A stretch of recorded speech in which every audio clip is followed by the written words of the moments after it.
بسم الله الرحمن الرحيم اللهم لك الحمد كله ولك الشكر كله وإليك يرجع الأمر كله علانيته وسره وأهل أنت أن تحمد وأهل أنت أن تعبد وأنت على كل شيء قدير لك الحمد بالإسلام ولك الحمد بالإيمان ولك الحمد بالقرآن كبت عدونا وأزهرت أمننا وجمعت فرقتنا وكل ما سألناك يا ربنا أعطيتنا فلك الحمد أنت نور السماوات والأرض ومن فيهن ولك الحمد أنت قيوم السماوات والأرض ومن فيهن ولك الحمد حتى ترضى ولك الحمد إذا رضيت ولك الحمد بعد الرضا فأعوذ بالله من الشيطان الرجيم بسم الله الرحمن الرحيم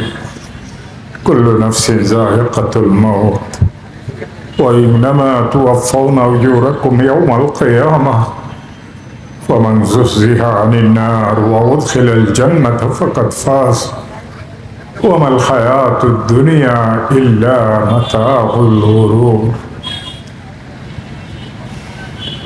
صدق الله مولانا العظيم وصدق رسوله النبي الكريم ونحن على ذلك من الشاهدين والشاكرين والحمد لله رب العالمين اللهم فصل وسلم وبارك على نبيك الأمين وعلى آله وأصحابه وبارك وسلم وبارك على محمد وعلى آل محمد كما باركت على إبراهيم وعلى آل إبراهيم إنك حميد مجيد হে আমার প্রিয় ভাইরা, আল্লাহ তাআলা আমাদেরকে খুব অল্প সময়ের জন্য এই দুনিয়াতে পাঠাইছেন।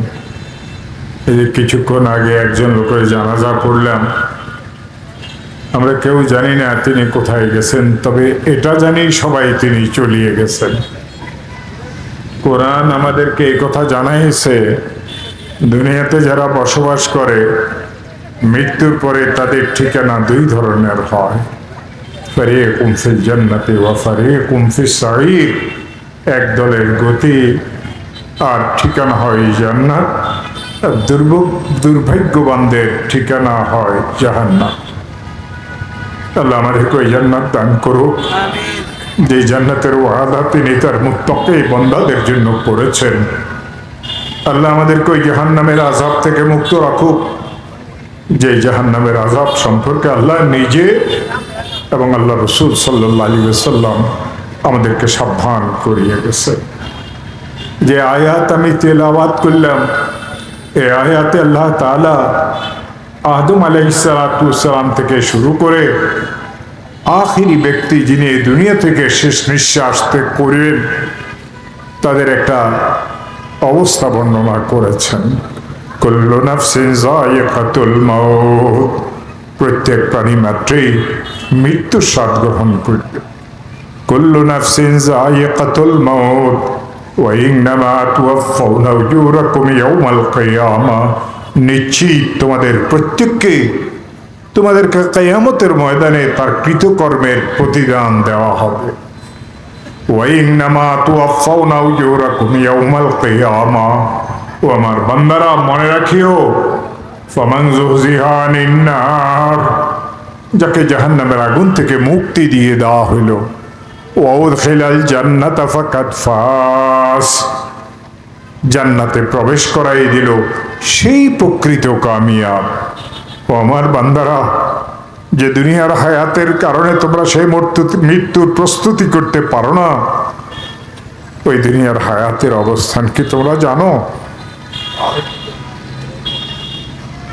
কুল্লু নাফসিন যায়িকাতুল মাউত ওয়া ইন্নামা তুওয়াফাউনা উজুরাকুম ইয়াওমাল কিয়ামা ফামান যুহজিহা আনিন নার ওয়া উদখিলাল জান্নাতা ফাকাদ ফাজ ওয়া মাল হায়াতুদ দুনিয়া ইল্লা মাতাউল গুরুর।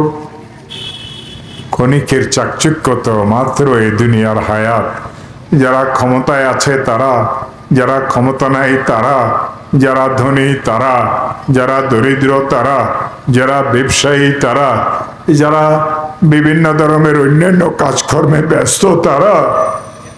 আল্লাহ তাবারক ওয়া তাআলা বলেন, যাকে জাহান্নামের আগুন থেকে মুক্তি দিয়ে দেওয়া হবে, জান্নাতে প্রবেশ করাই দেওয়া হবে, ফাকাত ফাজ। এখন এই হায়াতকে কিভাবে আমাদের কাটাইতে হবে? মাওলানা সাহেব কিভাবে চলবেন, মুফতি সাহেব কিভাবে চলবেন, ও বক্তা ও ওয়াইজিনে কেরামেরা তারা কিভাবে চলবেন, ও সাধারণ মুসলমানেরা আপনারা কিভাবে চলবেন? আমার আল্লাহ এটাও কোরআনে কারিমে আমাদেরকে বলেছেন, ওয়াসারিউ ইলা মাগফিরাতিম মির রাব্বিকুম ওয়া জান্নাতিন আরদুহাস সামাওয়াতু ওয়াল আরদ উইদ্দাত লিল মুত্তাকিন الذين ينفقون في السراء والضراء والكاظمين الغيظ والعافين عن الناس। হে আমার বান্দারা, আমার মাগফিরাতের দিকে তোমরা দৌড়াও। এক সরকার গেছে, কে আসে আল্লাহই জানে, এখন থেকে দৌড়াদৌড়ি শুরু হয়ে গেছে। আল্লাহ কিন্তু এর কথা বলেন নাই। আল্লাহ বলছেন, বান্দারে তুই আমার মাগফিরাতের দিকে দৌড়া, আমি তোকে কিভাবে মাফ করে দেব, তোর চামড়াহান্ডি জাহান্নামের আগুনের জন্য কিভাবে হারাম করে দেব, এটার জন্য তুই চিন্তা কর। ওয়াসারিউ ইলা মাগফিরাতিম মির রাব্বিকুম। কেন? ও আমার বান্দা, তুমি কত গুনাহ আর করতে পারবা? তোমার গুনার দ্বারা আসমান জমিনে ফাঁকা স্থানকে যদি পরিপূর্ণ করিয়ে দাও, আকাশের মেঘমালার পরিমাণে যদি তোমার গুনাহ হয়, বৃষ্টির ফোঁটার পরিমাণে যদি তোমার গুনাহ হয়, সাগরের ঢেউয়ের পরিমাণও তোমার যদি গুনাহ হয়, মরুভূমির বালুকা রাশির পরিমাণও যদি তোমার গুনাহ হয়, আরবের সবচেয়ে বড় গোত্র বনু সালিম গোত্রের পশমগুলির, বকরির পশমগুলির গণনার পরিমাণও যদি তোমার গুনাহ হয়, বান্দা তুই আমার কাছে হাত পাতিয়ে বল, বল আমার ভুল হয়ে গেছে, আমাকে মাফ করে দাও।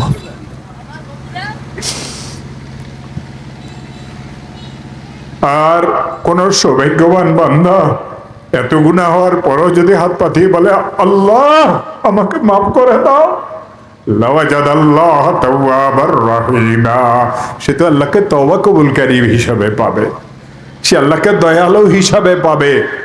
লাওয়াজাদাল্লাহ তাওয়াবার রহিমা।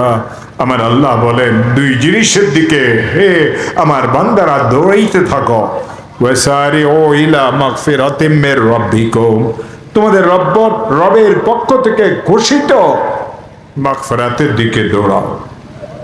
ওয়া জান্নাতিন আরদুহাস সামাওয়াতু ওয়াল আরদ, ওই জান্নাতের দিকে দৌড়াও, ওই জান্নাতের দিকে দ্রুত গতিতে চলো, যেই জান্নাতের প্রশস্ততা আসমান এবং জমিনের মতো বা তার থেকে বেশি। ওয়া জান্নাতিন আরদুহাস সামাওয়াতু ওয়াল আরদ, কাদের জন্য এই জান্নাত আমি তৈরি করেছি জানো? উইদ্দাত লিল মুত্তাকিন, আমি আমার মুত্তাকি বান্দাদের জন্য এই জান্নাতকে তৈরি করেছি। আমার মুত্তাকি বান্দা কারা তাও কি তোমরা জানো? কেউ বড় লিডার হয়ে গেল, বড় মন্ত্রী হয়ে গেল, এমপি হয়ে গেল, আজ হয়তো মন্ত্রী, কাল হয়তো চোর, আজ হয়তো জীবিত, কাল হয়তো মৃত, আজ হয়তো সম্মানিত, কাল হয়তো সে অপমানিত। তবে মনে রাখিও আমার বান্দারা, আমি তো এই জান্নাত আমার মুত্তাকি বান্দাদের জন্য তৈরি করেছি। তারা কারা জানো? আল্লাযীনা ইউনফিকুনা ফিস সাররাই ওয়াদ দাররা, যারা সুখের অবস্থাতেও আল্লাহর রাস্তাতে খরচ করে, যারা দুঃখের অবস্থাতেও আল্লাহর রাস্তাতে খরচ করে। এই আয়াত পড়িয়ে সাধারণত আমরা মানুষদের কাছে চাঁদা বাঁধা চাই, আসলে এই আয়াত চাঁদার জন্য নাজিলই হয় নাই, জানেও না কি ওয়াজ করে, আর যারা শুনে তারাও বুঝে না যে হুজুর আমাদের কি ওয়াজ করতেছেন।